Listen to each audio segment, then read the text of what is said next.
You are tuned in to the LowBand Show, broadcasting from the storm drains under the big city, where a tunnel crew runs this booth on salvaged gear, pipes humming, steady water dripping, piping surface science and tech news on a low-band signal through the drains.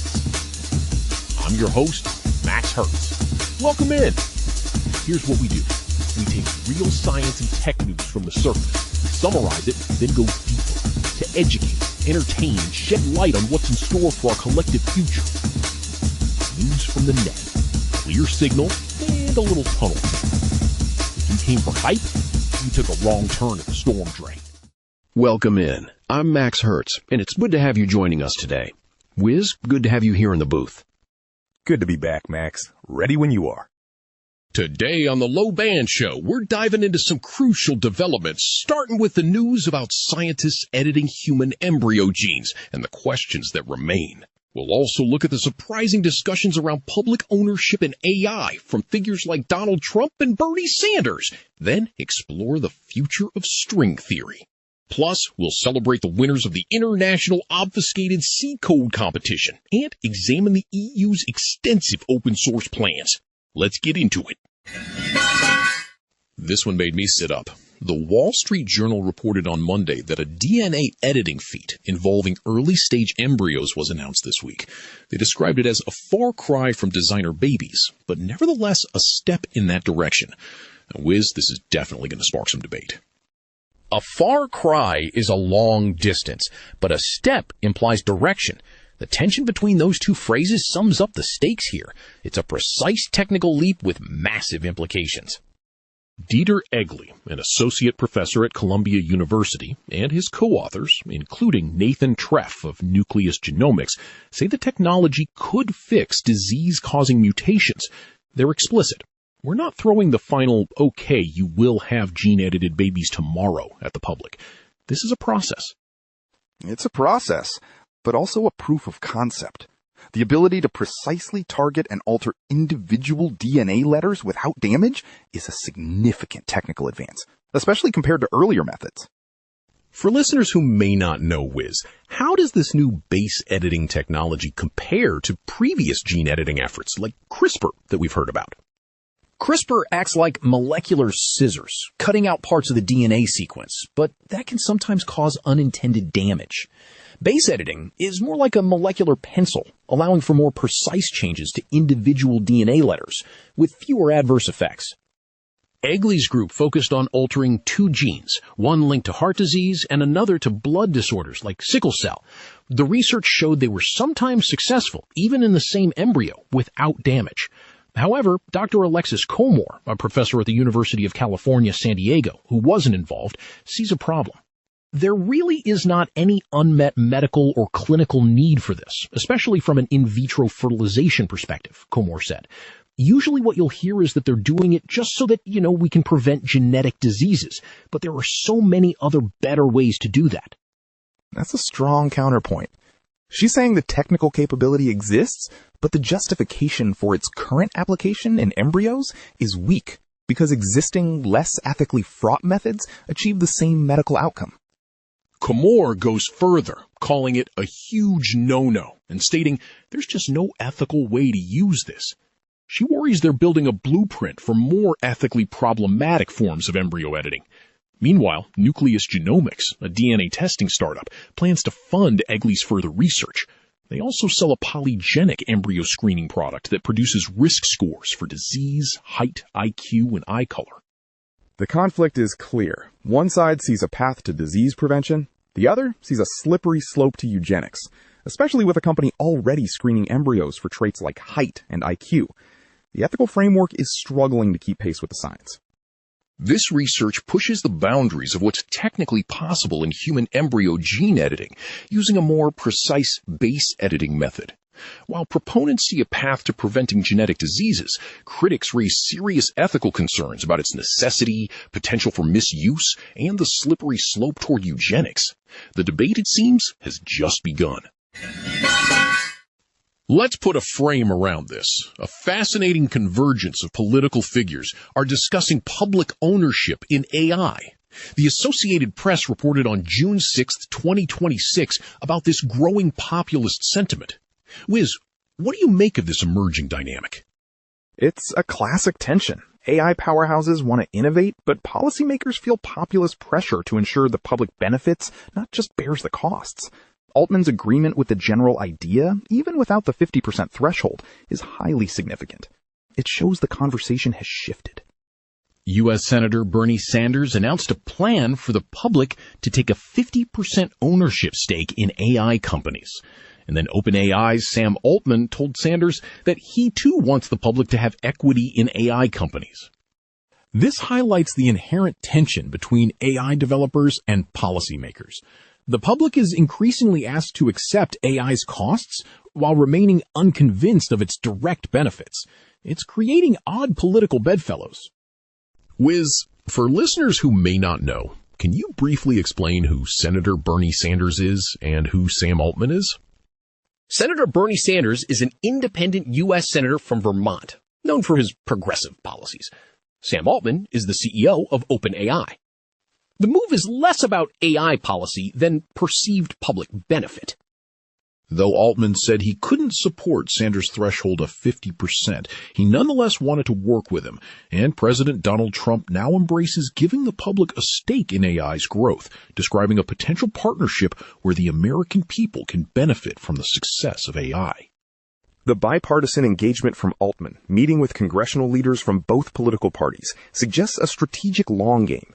The goal is to shape policy from within, ensuring AI's growth isn't stifled by a perception of being disconnected from the public good. It's about normalization. So we have a unique political moment where leaders across the spectrum converge on the idea of public stake in AI, even if the specifics are still undefined.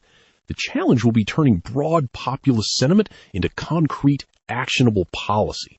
And that's our look at the latest in AI and public ownership. Let's put a frame around this. Science Magazine reports today, June 7th, on new research into string theory, including work by University of Michigan physicist Henriette Elvong. After decades of unfulfilled promises, some physicists are revisiting the theory's foundations. Wiz, a fresh look at an old puzzle. For decades, string theory promised a theory of everything that described all particles and forces as tiny vibrating strings. Physicists hoped it could also solve one of the field's deepest problems, reconciling quantum mechanics with gravity. But as string theory grew increasingly elaborate and experimentally unreachable, many physicists lost hope. That theory of everything tagline certainly sold a lot of ambition, but without a clear path to experimental validation, it became increasingly theoretical and, frankly, elusive. Now, researchers like Clifford Chung, a physicist at Caltech, are revisiting the theory from first principles. His paper in Physical Review Letters shows that string theory inevitably arises from a small set of assumptions. His analysis invokes ultrasoftness. For listeners, what is ultrasoftness here? Ultrasoftness describes a specific rate at which the probability of certain particle interactions drops off at high energies. It's a mathematical condition on how particles soften their impact. The second study, led by University of Michigan physicist Henriette Elvang, instead assumes supersymmetry, a maximal coupling between matter and forces. Both groups conclude the only theory that can satisfy their assumptions is one that looks like string theory. Two different theoretical starting points, yet both converge on something that looks like string theory. It's a powerful signal, even if those foundational assumptions are still hypothetical themselves. Chung and Elvang stress their aim isn't to prove string theory's inevitability. Chung says, "I don't have a dog in the fight. I just work here." Their goal is exploring theoretical space under rigid constraints, regardless of whether they reflect reality. Exactly. It's a reframing, not trying to make string theory true, but understanding its unique mathematical necessity given certain foundational principles. A purely intellectual exploration of theoretical boundaries. Ultimately, this agnostic exploration suggests string theory, despite past unfulfilled promises, might offer valuable insights into our universe's structure by mapping theoretical boundaries. A scientific approach to what we don't yet know, Wiz. The International Obfuscated C Code competition announced its winners on December 2nd, 2025. It's a fascinating look at the art of creating deliberately obscure code while having some fun. Wiz, this sounds like a delightful challenge for programmers. Delightful might be an understatement.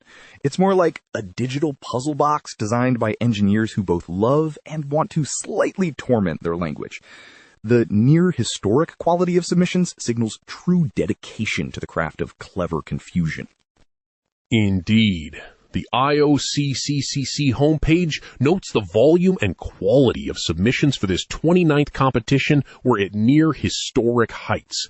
For listeners who may not be familiar, Wiz, can you explain what the International Obfuscated C Code Contest actually is?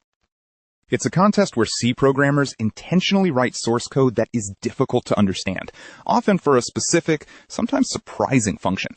The goal isn't efficiency or readability, but rather to push the boundaries of C syntax and semantics in a creative, often baffling way. That clarifies it perfectly.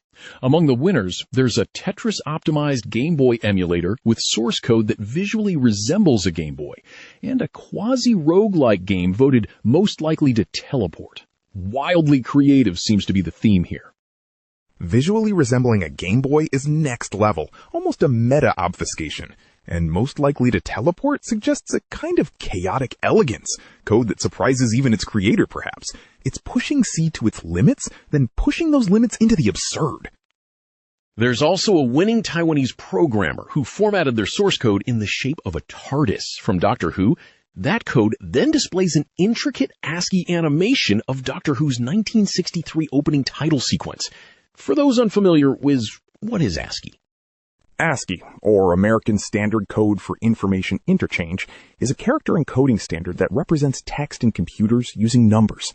An ASCII animation uses these basic characters to create images and sequences, like a pixel art film strip for your terminal.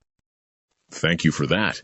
Another entry emulates an IBM 7040 mainframe, converting a program encoded in whitespace into ASCII character drawings of punch cards for a Fortran program, then executing it to calculate the light visible to an observer looking at a black hole, recreating a 1978 astrophysicist's work. What an undertaking! Recreating historical computational astrophysics through deliberately convoluted C code that draws punch cards is a flex. It's not just obfuscation, it's a performance art piece about the history of computing, proving that even a black hole can be rendered with enough C-based ingenuity and a lot of white space. It truly is. The competition website encourages participants to attempt fun challenges after figuring out what a winning entry does. That sounds like a fantastic way to engage with the creative and sometimes perplexing world of C programming. Fascinating stuff, as always. This one made me sit up. The Open Source Initiative reported on June 5th, 2026, that the EU's new tech sovereignty package dedicates over a third of its pages to open source. It's a huge move for software freedom, Wiz. The nonprofit OSI, maintainers of the open source definition, noted that many of their key requests were addressed in the 29-page document, along with some exciting new announcements. That's a strong signal. For a regulatory package to spend so much time on open source means it's not just lip service. It's a foundational component of their strategy. The OSI clearly landed some big wins there. One of the biggest historical barriers has been public procurement. The EU now pledges to make the public sector an anchor consumer for open source solutions and plans to reform procurement rules to uphold the public money, public code principle. Wiz, for listeners who may not know, what exactly is the Open Source Initiative? The Open Source Initiative, or OSI, is the nonprofit steward of the open source definition, providing the certification mark for software licenses that meet its criteria. Their work ensures open source means something concrete. And these procurement changes are huge. They crack open a previously locked market. Beyond procurement, the OSI highlighted challenges for open source communities in Europe around investment and expertise. The Commission responded by committing to ensure open source companies are considered for funding under the European Competitiveness Fund. And what does the European Competitiveness Fund, or ECF, signify here? The ECF is designed to back European businesses, so including open source companies means direct financial pathways and legitimacy. Coupled with open source business accelerators, it signals a proactive effort to grow the ecosystem beyond just governmental adoption, focusing on commercialization and scaling. The Commission's strategy also addresses calls for continuing the Next Generation Internet (NGI) initiative and creating a European Sovereign Tech Fund for maintenance. The NGI will be scaled up as the Open Internet Stack. And for those unfamiliar, what's the Next Generation Internet Initiative, or NGI? The NGI is an EU initiative funding research and innovation to shape a human-centric internet, often supporting open source projects. Scaling it to the Open Internet Stack with a dedicated maintenance instrument shows the EU is serious about long-term stability and security for critical open source dependencies. The EU is already leading by example, deploying a matrix-based communication system, the Open Desk collaboration environment, and even trialing an alternative operating system to replace Windows internally. That's a strong statement. It's one thing to legislate for open source, but actually using it internally and replacing proprietary solutions validates the technology on a massive scale. They're putting their public money where their public code principle is. So, the EU's tech sovereignty package is a comprehensive embrace of open source, addressing procurement, investment, and long-term maintenance. While the pledges are clear, the next critical step, of course, is the public procurement law reform to translate these into action. That's our board for today on the LowBand Show, and we've covered quite a spectrum of ideas, from the deeply theoretical to the practically applied. We grappled with the profound ethical questions surrounding human embryo gene editing and the political complexities of public ownership in the rapidly evolving world of AI. Then we journeyed into the abstract, considering new uses for string theory, and celebrated the sheer ingenuity found in the international Obfuscated C code competition. Finally, we examined the EU's comprehensive embrace of open source, a clear signal of their tech sovereignty ambitions. Each story leaves us with further questions to ponder. It's clear that the signals from the surface continue to bring both challenges and incredible innovation. We'll keep our receivers tuned for independent replication and concrete action. There are always more build and science threads queued for the next session, so keep your skepticism calibrated, and we'll pick up the thread when the next episode drops. It's certainly a lot to consider. If we missed an angle, or you have further questions on these topics, please drop us a comment. We read them down here in the tunnel. And if this signal helped you stay informed, a like or subscribe keeps the pipes humming.